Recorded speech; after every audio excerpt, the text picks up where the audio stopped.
I suppose when World Travel Market opened its doors 30 years ago, we couldn't have predicted the sweeping changes that have developed in the industry. When World Travel Market opened, we had 350 exhibitors, and now we have over 5,000 and 50,000 people that come from 200 countries from around the world.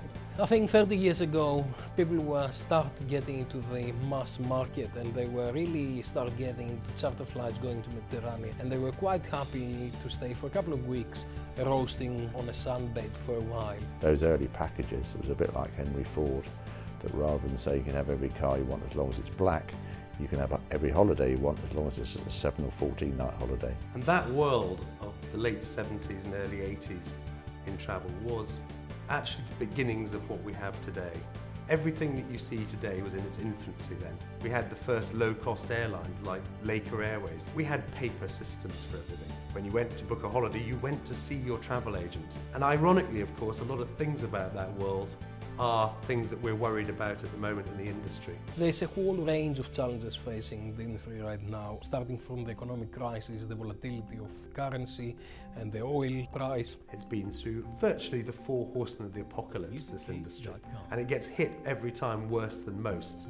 But here it is, 30 years on, and it's bigger than it was. It's definitely better than it was. Our tourists are by far much more educated now, they're by far much more demanding, and they cannot be dealt with the same way we have been dealing with them in the last 30 years. Now you can access information online within seconds. We've had the growth of the low-cost airlines, which has opened up travel for all, and that's had a significant impact on the growth and development of the industry. Now people are looking for experiences, they're looking for individualized products and services, and that's why we're seeing people going towards value for money and value for time. The quality of hotel properties around the world has improved enormously at every level in the market.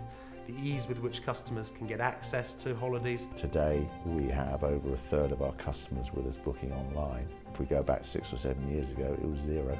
I believe we have passed the stage of the need to establish the growth and the advancement of this industry into how to manage that growth and how to direct it into what World Travel Market calls responsible tourism. Environmental concern is real these days, and you cannot deal with it by tokenism. You can't deal with it by saying we're going to go and buy you some trees somewhere. I think you have to deal with it by making properties more efficient. You have to deal with it by making airlines more efficient. One of the key ways of reducing carbon emissions is to have the latest generation of aircraft, very modern aircraft. Hotels are going to have to become solar-powered, wind-powered, wave-powered, waste-powered, whatever it is, and they're also going to be much more efficient as structures in the future, because they're going to have to learn to live with expensive oil, but there's still a public that demands better, cheaper eco-tourism. The travel and tourism industry has advanced by far much more than people were able to come to grips with.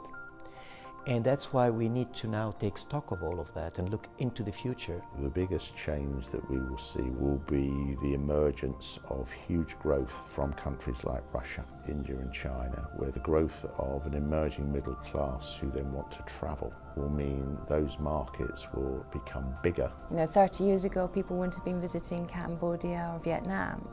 So why shouldn't we be visiting Afghanistan, Iran and Iraq? I think the future belongs to creativity, innovation, individualization, and looking forward to great experiences empowered by the tourism industry.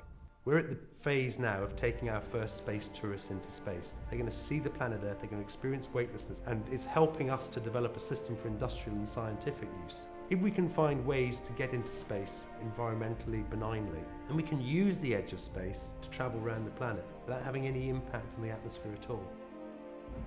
Travel has become part of a human right, just like the right to breathe, the right to speak, the right to think. So I am looking at the World Travel Market being a marketplace where people would come do business and at the same time renew their commitment to their agenda of sustainability and responsibility towards all aspects of human life. We as an industry have to take responsibility for protecting the very product we seek to promote. That is a responsibility of the industry. It's about the future of generations to come. This is the opportunity to really sit and think about the future of this industry. And I think generally it could have quite a bright future. Very soon There will not be a single human being in this universe that would not cross international borders and travel as a tourist, as a businessman, for any purpose of travel. This tremendous power of people moving all over the globe is what is going to shape our industry and will impact our world.